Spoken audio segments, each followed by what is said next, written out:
up, nerds? What up, nerds? As you can tell, it's the 9th, and this is not a stardom video. But we wanted to show you, we're on a little bit of a road trip, and if you see in the background right there, there's a little Bucky symbol. I like to almost totally whack that fucking board back there. We stopped at a place that's pretty much become a staple in wrestling vlogs this day and age, you know? Hint, hint. Yeah, all the wrestlers like to talk about how they go to Bucky's.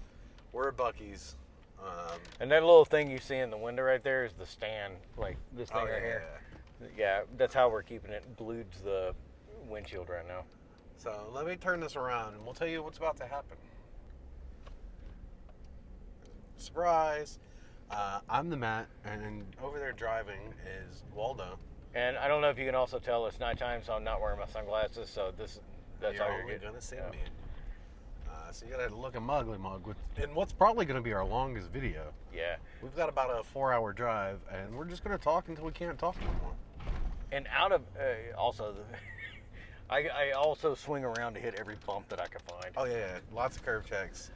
So in a rarity, I'm actually going to tell people where we are right now. Fix that too.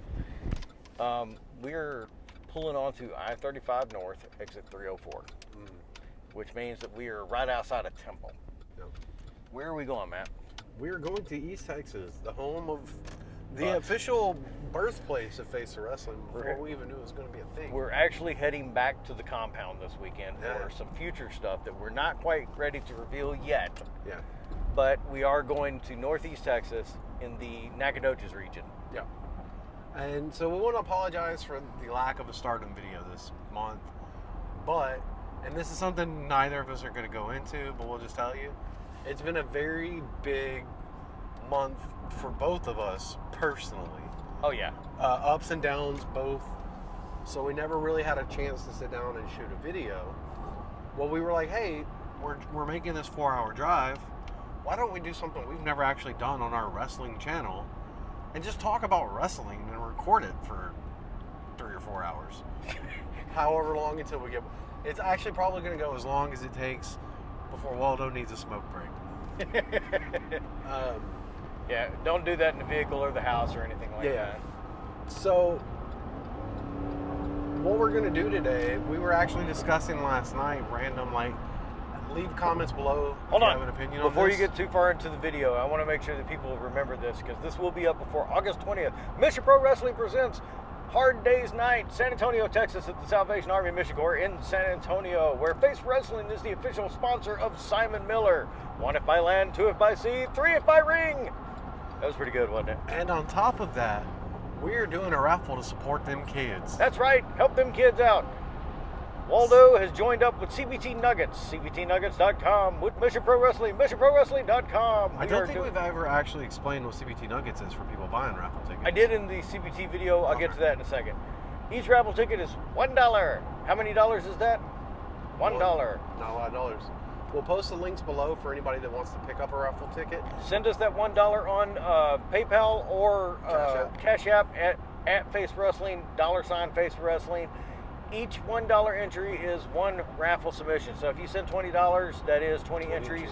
Please leave a note with your email address or social thingamajigger. And if you don't have PayPal or Cash App, message us, leave a comment, DM us on Twitter, Insta. If you're at the shows, we will be there taking donations at the shows. If you're at the shows, do it there. Get in contact with us. We'll find a way to take your money and give it to those kids. That's right. And it's also school supply run, too. School supply run. And I want to point out, this is not, Face4Wrestling is not keeping any of this money. None of it. Every bit of this money that is donated, $1, $100, $1,000, is going directly to the Salvation Army, Boys and Girls Club, and school supply run. Yep. It's all of it. Every bit of it. So if you want to help people out and you want a chance to win, the ability to learn a new skill, I'm raffling off 2. You have the opportunity to win 1 of 2 6-month prepaid subscriptions to CBTNuggets.com, and this is where I'll get into what it is. Yeah. So Matt, what do I do at work? You teach people how to do stuff with computers. That's right. More specifically, my specific skill set is cybersecurity. But I love Monster. Yeah, cybersecurity, and more in the weeds for people like Ultimate Sports Talk, who's in the know a little bit. Yeah. I specialize in digital forensics. Yeah. So intrusion analysis. And I know these are a bunch of words that may not make a lot of sense to people like Matt, but what do? I tell you who's breaking in, and I tell you how to get your revenge. So you can sign up for that class. There are also other classes on there like CompTIA Security Plus, all the CompTIA suites, learn how to network with Cisco, all Coding? the trainers there. There is a lot of coding stuff. I peer review some videos for Sean, and I've started to get back into coding again. So basically, they have a bunch of different IT specialists teaching those specialties that will help you towards your certification goal, correct? That's right. And so why am I doing this? Well, there are two things of why am I doing this. Number one is I'm working with CBT Nuggets because I have a good enough degree. I still have it, but I've since gone back to school and done other things. Yeah. But I've always been a true advocate of IT being a trade school profession. Yeah. Meaning you shouldn't have to go to 4 years of school just to be able to prove yourself in 8 years of experience. That doesn't make any sense to me, because most schools nowadays start teach some sort of computer class at around junior high, if not sooner. Yeah. And there are kids that could benefit from this raffle run that we're doing with the Salvation Army that could use those supplies to be able to go to a course that teaches them an IT skill that is something that they could use immediately after they graduate high school and be able to make a good living for themselves and their families and just be beneficial all around. And we've seen in the past couple of years, shut up, I'm talking. We've seen in the past couple of years that with the plague and current events and all that other stuff that, it's a lot of remote positions have been opening up, but they're pretty much just for those standard IT positions. Help desk, which is where the CompTIA suites come in at. Remote assistance for somebody like Matt who messes up his computer all the time. You mess up my computer all the time. No, that's totally you. But y'all get where I'm... fix it broken. Yeah, but y'all get where I'm going with this, is that Yeah. whether it's in person or, online in a remote position, there's no reason that somebody should have to be straddled with years of school debt to be able to go out and perform jobs that don't require that much school debt to do. No. Well, you reminded me of another thing too. If this is something that you're not necessarily interested in, you don't want to do computers, you have your career, you have your whatever, win the prize is given to somebody else. Exactly. Simon Miller said it in his video, which you can watch in the link down below. Yep. He's planning on maybe raffling and giving the prize away to somebody else entirely. It's useful, even if it's not useful for you, you can give it to somebody that it would be useful for. And there's other stuff on there too, like project management professional certifications and other similarly related stuff. So that's not necessarily IT related, but it does help when you're trying to score a management or project management gig, because PMP is highly sought after. Now, with all that out of the way, why are we doing the raffle? To help those kids. That's right. Mission Pro Wrestling always, there's our exit right there. Yep. Hi, exit. Mission Pro Wrestling always does a show at San Antonio about every 2-3 times a year, right? Yeah. And the biggest donations and support that the Salvation Army gets in San Antonio at the Mission Corps come from Mission Pro Wrestling. Yeah. And so we want to do our part here at Mission Pro Wrestling to make sure that the Salvation Army, who go out of their way to make sure that kids and families, regardless of who, what, when, where, why, and how, are genuinely loved and cared for and taken care of. So, as much of a terrible person as I can be sometimes, I like to make sure that organizations like Salvation Army are, taken care of on the back end, so that way they're not out there by themselves. If that That's makes sense. a little inside baseball. One of the reasons we became such big Thunder Rosa fans, we had seen her wrestle, we liked the wrestling, but then we saw the Salvation Army post where she was out there in full gear, ringing Santa Claus's bells, collecting money and we're like, this is really cool that somebody's doing this. And I was like, we were a little inspired, and we want to help. We want to help give back as well. We're not going to be out there ringing bells. No, it's too cold, and he can barely stand. Yeah. Which is ironic because most people can't stand you. See what I A did different story for a different time. there? So what are we doing tonight? Why are we doing this tonight? Well, we're driving up to East Texas because there may be No. What are we discussing tonight?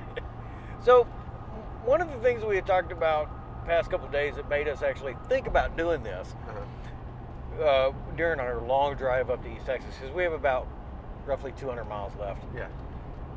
We ran across a list of top wrestlers of all time. Everybody top always tag teams of all time. No. Oh, we yeah, started top with, wrestlers. Yeah.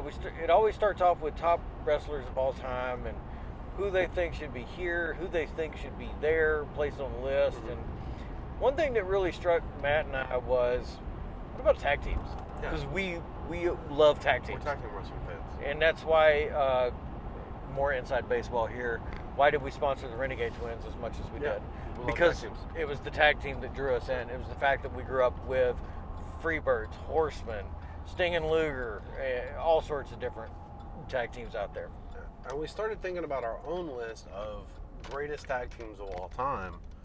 And we came up with a solid 4, but that 5th slot we were having a hard time filling. And some of that was because we were talking about, is a tag team only 2 people? Yep.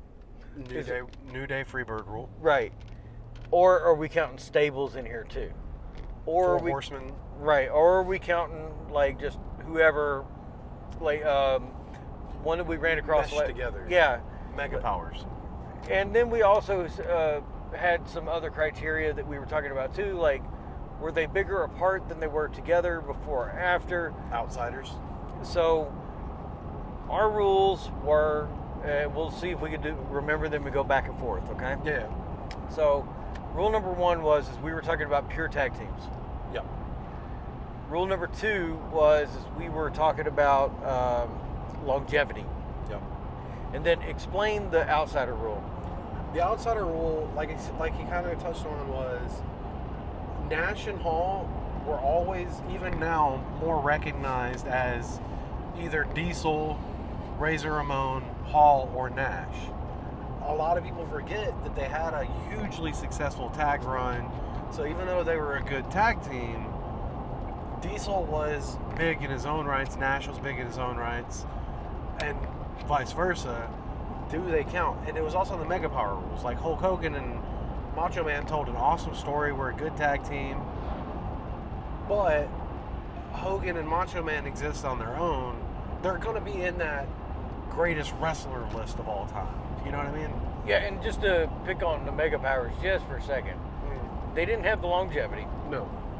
And there was more story that was going on about the breakup. Yeah. From the very beginning. Hold that down. There's like a sound from that hitting or being moved. This right here? Yeah. Maybe it's not that. I don't know what it is though. Are you talking about the little... Like a little rustling sound. You're not going to hear it too much because we have the triples on. That's We're leaving it in. Yeah. Yeah. But they, from the very start of the Mega Powers, you kind of already knew that they were destined to break up because they were that big. So we'll give you the 4 that we were able to agree on quickly. Number 1, we both 100% agree, Road Warriors, Legion of Doom. Yeah. Without a doubt. They call it the Road Warrior Pop for a reason. Yep. 2, 3, and 4, no particular order. We had the Dudleys, who had multiple runs in multiple companies. We had... and I looked this up last night, by the way. Before... I don't want to call it modern era because we're in the modern era right now. Yeah. I'll say, so like, modern era pre-internet. Okay. They were the most decorated tag team aside from the Road Warriors and lacked 1 title. Yeah. And that title was AWA. I don't like to give them the WCW belt because they only won. They still, I got it, but they still had it. One. So they deserve to be on this list. We had, now I'm drawing a blank because it's been since last Harlem night. Heat. We had Harlem Heat. They were huge in the 90s. WCW, basically one of the teams WCW built their tag team division around. Booker did go on to be bigger than Harlem Heat, but Stevie Ray didn't, so therefore, as a whole, they outweighed the sum, or the individual pieces. We had the Steiners, And then number 5 was the Mulkeys. No, number five is where we started getting into debates, and that's when the rules kind of came out for us. I think we finally settled on it'll either be FTR or the Usos, depending on how the future plays out.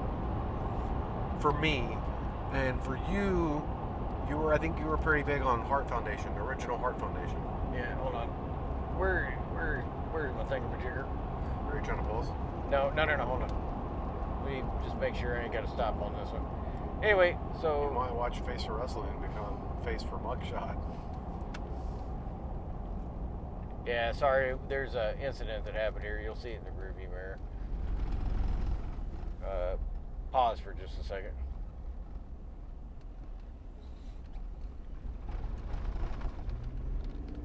You're waving at me. Speed through. We're doing what we're supposed to be doing. Are we still recording? Yeah. Yeah, okay, so you can see in the rearview mirror, out the rear glass, the popos. Something happened. Something happened, and we're pulling through, and the guy starts waving at us. We slow down like we're supposed to for Texas law. This guy's waving at us like an idiot, going, "Why aren't you going faster?" I don't know, dude, because it's law that we're supposed to slow down, and also we're on the other side of the road now. So back to where we were. I had decided between either FTR or the Usos, depending on how history plays out, and you were leaning towards Heart Foundation or the Natural Disasters. Yeah, but for varying reasons. Very different reasons. And there was actually one tag team that matched all the criteria for the time that we didn't agree, that we both agreed should not be on the list. That team was? Nasty Boys. Yeah. And the Bushwhackers. And the Bushwhackers. Yeah. Now, that's not taken away from legacy. What is the Bushwhacker legacy? If you go back to wrestling fans of old today, and you say, and you start doing this right here, because they can see that in the camera, they'll know. They'll know. He knows what he did. Yeah. But we're rating this all. The unspoken rule here is also ability in the ring. Yeah. And not just the storytelling, not just the wrestling. It's all of it put together. Yeah. Something that would actually run a main angle or something like that. Yeah. And some of the other teams that are our favorite tag teams, not the best tag teams, are our favorite tag teams, such as Hazuki Kagitsu, right, Beer Money Inc., or America's Most Wanted, either one. Triple X from TNA. Some of them haven't been around long enough either. They were on something like TNA, and I'm not dissing TNA, right? But they never hit that national exposure or global exposure. And that was very unfortunate too, because I'm having a blank here. Well, it's happening now. The common wrestling fan that doesn't have the internet, that doesn't follow IWC, thinks that the Good Brothers fell off the face of the earth. Thinks that FTR fell off the face of the earth to an extent. I got you. Because I got what you're saying. It's not because people know they're signed, they just don't see them on TV a lot. Yeah. So, also it's that, and it's also going back to the longevity thing. We think that the Renegade Twins will be on this list sooner or later. Yeah. But as far as our top tag teams go, why aren't they on it? Well, it's because the longevity, the national exposure. They would be on our favorite list. We just can't put them on the best list. Right. So sign the Renegade Twins. I think this is a time, you did your top 5 wrestlers. Right. Is this time for me to finally break my top 5 in? In a minute. Hear me out. So, we're almost to this little town where at the intersection of Texas 7 and US 77, Chilton. So, be right back, because we're going to break this up into chunks so I can schedule it out through the month. Anyway, that's it for me, Waldo. I'm the Matt. We'll see you here in our timeline here in probably about 5 minutes, but I'll probably scan this out a week, so that way it gives me enough time to edit and stuff like that. Don't forget, everyone is different and everyone is good.